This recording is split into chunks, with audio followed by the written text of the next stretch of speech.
বন্ধুরা, আপনি কি কখনো ভেবেছেন যে আপনার শুধুমাত্র একটি নতুন চিন্তা ভাবনা আপনার সম্পূর্ণ জীবনকে বদলে দিতে পারে?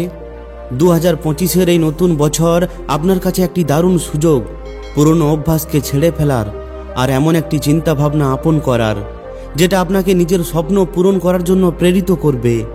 এটা শুধুমাত্র একটি কাহিনী নয়, এটা হলো আপনার নতুন জীবনের অধ্যায়কে লেখার একটি পদ্ধতি। যদি আপনিও পরিবর্তন চান তাহলে এই ভিডিওটিকে অবশ্যই শেষ পর্যন্ত দেখুন, কারণ অবশেষে আমি আপনাদের এমন একটি গোপন বিষয় জানাবো যেটা আপনার চিন্তা ভাবনা এবং আপনার জীবন দুটোই বদলে দেবে। তো আসুন শুরু করা যাক। এক সময় একটি ছোট্ট গ্রামে এক বৃদ্ধ সাধু খুবই প্রসিদ্ধ ছিল। লোকেরা তাকে জ্ঞান বাবা বলে জানত। ওই বাবার কাছে আশেপাশের সমস্ত গ্রামবাসীরা যে কোনো সমস্যার সমাধানের জন্য আসতো। প্রত্যেকবার যখন নতুন বছরের সময় আসতো তখন ওই বাবা একটি বিশেষ সভার আয়োজন করতেন এবং সবাইকে বলতেন যে এই বছরটি যেভাবেই কেটে যাক না কেন, কিন্তু সামনের বছর একটি নতুন বইয়ের মতো। এখন প্রশ্ন এটা হলো যে আপনি ওই বইয়ের মধ্যে কি লিখতে চান? এবার ওই সবার মধ্যে বিনোদ নামের এক যুবক উঠে দাঁড়ায়। সে বলে, হে বাবা, আমি পিছনের বছর অনেক বেশি পরিশ্রম করেছিলাম, কিন্তু আমার জীবনে কোনো কিছুই পরিবর্তন হয়নি। আমি কোনো সফলতা পাইনি। এই নতুন বছরও এমনই হবে। আমরা নতুন বছর কেন উদযাপন করব যখন নতুন কিছু হয় না? তখন ওই সাধু বলেন, হে পুত্র, জীবন বদলানোর জন্য বছর বদলানোর অপেক্ষা করবে না। জীবন তখনই বদলাবে যখন তুমি নিজের চিন্তা ভাবনাকে বদলাতে শিখবে। নতুন বছর তোমাকে নতুন চিন্তা ভাবনার জন্য সুযোগ দেয়। এরপর ওই সাধু 3টি কাহিনী শোনায়, যার মাধ্যমে বিনোদ এবং ওই গ্রামের সমস্ত লোকেদের চোখ খুলে যায়। প্রথম কাহিনী হলো বদলে যাওয়ার অভ্যাস। এক সময় একজন কৃষক নতুন ফসল উৎপাদন করতে চাইছিল, কিন্তু সে প্রত্যেকবারই পুরনো বীজ বপন করতে থাকে। তাই সারা বছর তার ফসল ওই একই পরিমাণে হতে থাকে। এরপর একদিন সে তার বীজ বদলায় আর সে নতুন বীজ বপন করার চেষ্টা করে, কিন্তু এবার তার জমিতে ফসল ভরে ওঠে। যদি তুমি নিজের ওই পুরনো অভ্যাসই বজায় রাখো তাহলে তার পরিণাম পুরনোই থাকবে। নতুন বছর হলো নতুন অভ্যাস তৈরি করার সবথেকে ভালো সময়। দ্বিতীয়, সঠিক লক্ষ্যের গুরুত্ব। একবার এক নাবিক সমুদ্রের মধ্যে কোনো ম্যাপ ছাড়াই, কোনো দিশা ছাড়াই নিজের যাত্রা শুরু করে। অনেক বছর কেটে যায়, কিন্তু তবুও সে তীরে পৌঁছাতে পারে না। অবশেষে যখন সে নতুন দিশা নির্ধারণ করে তখন সে নিজের লক্ষ্যে পৌঁছে যায়। কোনো লক্ষ্য ছাড়াই নতুনভাবে শুরু করাটা হলো সম্পূর্ণ ব্যর্থ। নতুন বছরের জন্য ছোট ছোট কিন্তু সঠিক লক্ষ্য নির্ধারণ করো। এক যুবক যে সমস্ত প্রতিযোগিতায় হেরে যেত, সে একটি সাধারণ পদ্ধতি আপন করে। প্রত্যেক দিন সে শুধুমাত্র এক ধাপ এগিয়ে যাওয়ার চেষ্টা করতে থাকে। ধীরে ধীরে তার দৌড় গতি পেতে থাকে আর সে জিততে শুরু করে। এর থেকে পাওয়া শিক্ষা হলো, নতুন বছরের শুরুটা অনেক বড় বড় জিনিস দিয়ে করবে না, ছোট ছোট জিত অর্জন করতে শেখো। দেখবে বড় সফলতা নিজেই তোমার কাছে চলে আসবে। ওই জ্ঞান বাবার এই সমস্ত কথা শুনে বিনোদের চিন্তাভাবনা বদলে যায়। সে এই নতুন বছরে 3টি প্রতিশ্রুতি নেয়। প্রথম, নতুন অভ্যাস আপন করব। দ্বিতীয়, স্পষ্ট লক্ষ্য নির্ধারণ করব। আর তৃতীয়, ছোট ছোট ধাপে এগিয়ে যাব। বিনোদের দেখে সমস্ত গ্রাম সংকল্প নেয় যে তারাও এই নতুন বছরে নিজেদের জীবনকে উন্নত করার জন্য ছোট ছোট নতুন শুরু করবে। 1 জানুয়ারির দিন সকালে লোকেরা নিজেদের ক্ষেতের মধ্যে, দোকানের মধ্যে এবং ঘরের মধ্যে নতুন এনার্জির সঙ্গে একত্রিত হয়। সবাই একটি নতুন চিন্তা ভাবনা এবং একটি নতুন উৎসাহের সঙ্গে নিজের স্বপ্নের দিকে পা বাড়াতে থাকে। নতুন বছরের আসল উৎসব এটা নয় যে ওই দিন যেন বদলে যায়। এর বদলে এটা যে আপনার চিন্তা ভাবনা এবং পরিশ্রমের মাধ্যমে আপনার জীবন যেন বদলে যায়। গ্রামের সমস্ত লোকেরা ওই সাধু বাবার থেকে প্রেরিত হয়ে ফিরে আসে, কিন্তু বিনোদের মনের মধ্যে একটি প্রশ্ন এখনো বাকি ছিল। সে ভাবছিল যে বাবার কাহিনীগুলি তো খুবই ভালো ছিল, কিন্তু আমি এগুলিকে নিজের জীবনে কিভাবে লাগু করব? তাই পরের দিন আবার সে ওই বাবার কাছে যায় আর বলে, হে বাবা, এই সমস্ত কথা শুনতে তো খুবই ভালো লাগে, কিন্তু আমি কোথা থেকে শুরু করব? আমি তো এটাও বুঝতে পারছি না যে প্রথম পদক্ষেপ আমার কি হবে। তখন ওই বাবা একটু হেসে বলেন, হে পুত্র, সবথেকে প্রথমে নিজের জীবনকে 4টি ভাগে বিভক্ত করো। এই 4টি ভাগ তোমার জীবনকে একটি নতুন দিশা দেবে। এরপর বাবা বলেন যে সবথেকে প্রথমে তুমি নিজের শরীরের উপর ধ্যান দাও। যদি শরীর সুস্থ না থাকে তাহলে কোনো লক্ষ্য, কোনো স্বপ্ন পূরণ হবে না। ওই বাবা বিনোদকে একটি ছোট্ট পরিকল্পনা দেন। সকালে তাড়াতাড়ি ওঠো, সূর্য ওঠার আগে উঠে যাও। এটা তোমাকে নতুন এনার্জি দেবে। প্রত্যেক দিন 30 মিনিটের জন্য যোগব্যায়াম অথবা দৌড়াদৌড়ি করো। শরীরকে শক্তি দাও, ভালো খাবার খাও, পুরনো অভ্যাস ছাড়ো আর টাটকা খাবার খাও। বাবা বলেন যে সুস্থ শরীর হলো সুস্থ মস্তিষ্কের প্রথম ধাপ। 2025-এ এটাই তোমার জন্য সবথেকে বড় বিনিয়োগ হবে। দ্বিতীয়, তোমার চিন্তাভাবনাই তোমার জীবনকে তৈরি করে। প্রত্যেক দিন নিজের মনকে নতুন চিন্তাভাবনায় ভরিয়ে তোলো। ওই বাবা আরও বলেন, নেতিবাচক কথাবার্তাকে ছাড়ো। প্রত্যেক দিন নেতিবাচক চিন্তাভাবনার বদলে ইতিবাচক চিন্তাভাবনার জন্ম দাও। ধ্যান করো, প্রত্যেক দিন 10 মিনিটের জন্য শান্তিতে বসো এবং নিজের মনকে শান্ত করো। পড়াশুনো করো, প্রত্যেক মাসে একটি নতুন বই পড়ার প্রতিশ্রুতি নাও। এই জ্ঞানই তোমার নতুন চিন্তাভাবনার আধার হয়ে উঠবে। বাবা বলেন, যদি তুমি নিজের চিন্তাভাবনাকে পরিবর্তন করে ফেলো তাহলে এই সম্পূর্ণ সংসার বদলে যাবে। এরপর বাবা নিজের লাঠিটি মাটির মধ্যে রেখে বলেন যে সময় হলো সবথেকে বড় ধন। এই সময়কে কখনোই নষ্ট করবে না। প্রত্যেক মিনিটের সঠিক ব্যবহার করো। নিজের সারাটা দিনকে ভাগ করে নাও। সকাল, দুপুর এবং বিকালকে সঠিক কাজের জন্য ব্যবহার করো। ফালতু সময় নষ্ট করা থেকে বাঁচো। মোবাইল, টিভি ও গল্প করে সময় কাটিয়ে দেবে না। প্রত্যেক দিন একটি লক্ষ্য নির্ধারণ করো, ছোট হোক কিংবা বড়, কিন্তু প্রত্যেক দিন একটি নতুন উপলব্ধি অর্জন করো। অবশেষে বাবা আরও বলেন, জীবনে সম্পর্ক হলো সবথেকে মূল্যবান। যদি তোমার সঙ্গে ভালো লোক থাকে তাহলে সফলতা নিজেই তোমার কাছে আসবে। নিজের পরিবারের সঙ্গে সময় কাটাও। প্রত্যেক দিন 30 মিনিটের জন্য আপনজনদের সঙ্গে বসো এবং কথাবার্তা বলো। নিজের বন্ধুদের চিনতে শেখো। এমন মানুষদের সঙ্গে বন্ধুত্ব করো যারা তোমাকে এগিয়ে যাওয়ার জন্য প্রেরিত করবে। যাদের সাহায্যের দরকার তাদের সাহায্য করো আর পুণ্য অর্জন করো। বাবা বলেন, সত্যিকারের সম্পর্ক তোমার জীবনের সবথেকে বড় শক্তি হয়ে উঠবে। এরপর বিনোদ ওই সন্ন্যাসী বাবার এই 4টি শিক্ষাকে নিজের জীবনে লাগু করার সংকল্প নেয়। সে একটি ডায়েরি নেয় এবং প্রথম পাতায় লেখে যে এই নতুন বছর হলো আমার নতুন চিন্তা ভাবনা এবং নতুন জীবনের শুরু। প্রত্যেক দিন সে ছোট ছোট পদক্ষেপ নিতে থাকে। প্রত্যেক দিন সকালে উঠে যোগব্যায়াম ও ধ্যান করতে থাকে। সারা দিন শুধুমাত্র ইতিবাচক চিন্তা ভাবনা করতে থাকে। সময়ের সঠিক ব্যবহার করে নতুন কাজ শেখে। সন্ধ্যার সময় মা বাবার সঙ্গে বসে সারা দিনের কাজকর্ম নিয়ে আলোচনা করে। ধীরে ধীরে বিনোদের জীবনে পরিবর্তন আসতে শুরু করে। এটা দেখে গ্রামবাসীরা খুবই অবাক হয়ে পড়ে।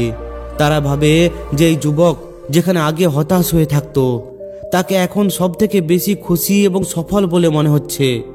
ওই সন্ন্যাসী বাবার এই শিক্ষা শুধুমাত্র একা বিনোদের জন্য ছিল না, এতে সম্পূর্ণ গ্রামের মধ্যে একটি নতুন এনার্জি ছড়িয়ে পড়ে। গ্রামের সবাই নতুন চিন্তা ভাবনার ফলে নিজেদের জীবনের ছোট ছোট পরিবর্তন আনতে শুরু করে। নতুন বছরের এই আনন্দ শুধুমাত্র একদিনের ছিল না, এটা তো সম্পূর্ণ বছরের একটা সংকল্প হয়ে উঠেছিল। তারা সবাই এটা বুঝে গিয়েছিল যে যতই নতুন বছর আসুক না কেন, যদি আমরা বদলাই তবেই এই দুনিয়া বদলাবে। এরপর ওই সন্ন্যাসী বাবা বলেন, হে পুত্র, ক্যালেন্ডারের নতুন বছর শুধুমাত্র একটি তারিখ নয়, এটা হলো তোমার জীবনে নতুন সুযোগের একটি দরজা। এই দরজাকে কখনোই বন্ধ করে দেবে না। নতুন চিন্তা ভাবনার সঙ্গে প্রত্যেক দিন নতুনভাবে শুরু করো। এরপর দেখো জীবন কিভাবে বদলে যাবে। বিনোদ এই সমস্ত শিক্ষা নেওয়ার পর এগুলিকে সে নিজের জীবনে প্রয়োগ করতে শুরু করে দিয়েছিল। কিন্তু গ্রামের বাকি লোকেরা এখনো ভাবছিল যে তাদের পরবর্তী পদক্ষেপ কি হওয়া উচিত। ওই সন্ন্যাসী বাবা এই ব্যাপারটি বুঝতে পারেন, তাই তিনি ওই সম্পূর্ণ গ্রামের লোকেদের পরের দিন একটি পাহাড়ের কাছে ডাকেন। এটা শুনে গ্রামবাসীরা খুবই উৎসুক হয়ে পড়ে। তারা ভাবে যে ওই সন্ন্যাসী বাবা এখন নতুন কি বলতে চলেছেন। এরপর যখন সবাই একত্রিত হয়ে পড়ে তখন বাবা একটু ধীরে ধীরে বলেন, আজ আমরা একটি অভ্যাস করব, এমন অভ্যাস যেটা না শুধুমাত্র তোমাদের নতুন চিন্তা ভাবনার জন্ম দেবে, এর সঙ্গে সঙ্গে এটা তোমাদের আত্মাকেও জাগিয়ে তুলবে। এই নতুন অভ্যাস হলো 5টি প্রশ্ন, যেটা তোমাদের সবার জীবন বদলে দেবে। এরপর ওই সন্ন্যাসী বাবা সবাইকে শান্ত হয়ে বসার জন্য বলেন আর তাদের সামনে 5টি প্রশ্ন রাখেন। তিনি বলেন, যদি তোমরা এই 5টি প্রশ্নের উত্তর সততার সঙ্গে দাও আর তার জন্য পদক্ষেপ নাও, তাহলে এই নতুন বছর তোমাদের জন্য সবথেকে স্মরণীয় হয়ে উঠবে। সবথেকে প্রথম প্রশ্ন হলো, তুমি নিজেকে চিনতে শেখো। তুমি কে? তুমি কি হতে চাও? লোকেরা বেশিরভাগ সময় অন্যকে নকল করে আর নিজেকে ভুলে যায়। একটি কাগজ নাও এবং লেখো যে আমি কে আর আমার সবথেকে বড় ক্ষমতা কি। এরপর লেখো যে আমাকে কি হয়ে উঠতে হবে। যখন তুমি নিজেকে জেনে ফেলবে, তখনই তুমি নিজেকে সঠিক দিশায় এগিয়ে নিয়ে যেতে পারবে। দ্বিতীয় প্রশ্ন, আমার সবথেকে বড় বাধা কি? ওই সন্ন্যাসী বাবা বলেন, জীবনের সবথেকে বড় লড়াই নিজের সঙ্গে হয়ে থাকে। এটা জানার চেষ্টা করো যে তোমার সবথেকে বড় বাধা কোনটা, অলসতা, ভয় নাকি বাহানা। তুমি নিজের সময় কোথায় বরবাদ করে ফেলো? জীবনের প্রত্যেকটি মুহূর্ত মূল্যবান, তাই এটা জানা খুবই গুরুত্বপূর্ণ যে তুমি কোথায় নিজের সময়কে বরবাদ করছো। একদিনের সূচি তৈরি করো আর প্রত্যেক ঘন্টা কোথায় কি করছো তা বিস্তারিতভাবে লেখো। এরপর দেখো যে কোন সময়টি ব্যর্থ যাচ্ছে। পরের দিন ওই সময়ের সঠিক ব্যবহার করো। ছোট ছোট সংশোধন করার ফলেই বড় পরিবর্তন আসবে। পরের প্রশ্ন হলো, আমি প্রত্যেক দিন নতুন কি শিখতে পারি? ওই সন্ন্যাসী বাবা সবার দিকে দেখে বলেন যে শেখা বন্ধ করে দেওয়ার অর্থ হলো জীবনকে থামিয়ে দেওয়া। যদি তুমি নিজেকে এগিয়ে নিয়ে যেতে চাও, তাহলে প্রত্যেক দিন নতুন কিছু শেখো। তুমি নিজের মনে মনে এটা ঠিক করো যে এই নতুন বছরে তুমি নতুন কি শিখতে চলেছ। প্রত্যেক দিন 20 মিনিট এই নতুন দক্ষতার ওপর সময় দেওয়ার সংকল্প নাও। এরপর দেখো বছরের শেষ পর্যন্ত তুমি কতটা এগিয়ে গেছো। জ্ঞানের প্রদীপ কখনোই নেবে না, এটা তোমার জীবনকে আলোকিত করেই যাবে। পঞ্চম প্রশ্ন হলো, আমি অন্যের জন্য কি করতে পারি? সন্ন্যাসী বাবা বলেন যে আমাদের এই জীবন শুধুমাত্র নিজের জন্য বাঁচার নাম নয়। যখন তুমি অন্যের জন্য কিছু করো, তখন সত্যিকারের খুশি খুঁজে পাওয়া যায়। প্রত্যেক সপ্তাহে একটি ছোট্ট কাজ করো যাতে অন্য কারোর সাহায্য হয়। এমন কাউকে পড়ানো, কারোর খাবার দেওয়ার দরকার হলে তাকে খাবার দেওয়া, কিংবা কারোর কাজে সাহায্য করা। এই ছোট ছোট কাজ তোমাকে ভেতর থেকে মজবুত ও খুশি করে তুলবে। এরপর ওই সন্ন্যাসী বাবা এই 5টি প্রশ্নের সঙ্গে সবাইকে একটি চ্যালেঞ্জ দেয়। তিনি বলেন, আগামী 21 দিন পর্যন্ত এই 5টি প্রশ্নকে নিজের জীবনে লাগু করো। বলা হয় যে 21 দিনের পরিশ্রমে একটি নতুন অভ্যাস তৈরি করে ফেলে। যদি তুমি এটাকে সততার সঙ্গে করো, তাহলে এই নতুন বছর তোমার জীবনে সবথেকে স্মরণীয় হয়ে উঠবে। 21 দিনের এই পরিবর্তন গ্রামের সমস্ত লোকেদের মধ্যে একটি নতুন এনার্জি উৎপন্ন করে। সবাই 21 দিনের এই চ্যালেঞ্জ স্বীকার করে। লোকেরা নিজেদের অভ্যাস পরিবর্তন করতে থাকে, সময়ের সঠিক ব্যবহার করতে থাকে আর অন্যের জন্য ছোট ছোট কাজ করতে থাকে। তারা প্রত্যেক দিন লিখতে শুরু করে যে আজ আমি নতুন কি শিখলাম, আমার সবথেকে বড় জিত কি হলো, আমি কাকে সাহায্য করলাম। ধীরে ধীরে গ্রামের পরিবেশ পরিবর্তন হতে শুরু করে। লোকেরা আগের থেকে অনেক বেশি খুশি, সক্রিয় ও সন্তুষ্ট হতে থাকে। এরপর 21 দিন পর ওই সন্ন্যাসী বাবা আবার সবাইকে একত্রিত করেন আর বলেন যে তোমরা সবাই এটা প্রমাণিত করেছো যে পরিবর্তন অসম্ভব নয়। যদি নতুন চিন্তা ভাবনার সঙ্গে শুরু করা হয়, তাহলে জীবন নতুন রাস্তা আপন করে ফেলে। এই 2025 শুধুমাত্র একটি বছর নয়, এটা হলো তোমার নতুন জীবনের প্রথম ধাপ। তাই এই বছরকে স্মরণীয় করে তোলো।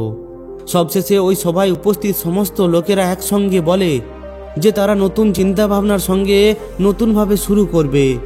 এই নতুন বছরকে নিজেদের জীবনের সবথেকে সুন্দর বছর করে তুলবে। সন্ন্যাসী বাবা বলেন, প্রত্যেক দিন নিজেকে উন্নত করার এটা একটা খুবই ভালো সুযোগ। এই নতুন বছর তোমার জন্য অপেক্ষা করছে, শুধুমাত্র তুমি নিজের নতুন চিন্তা ভাবনার সঙ্গে এগিয়ে যাও। সন্ন্যাসী বাবার শিক্ষা সম্পূর্ণ গ্রামকে একটি নতুন দিশা দিয়ে ফেলেছিল।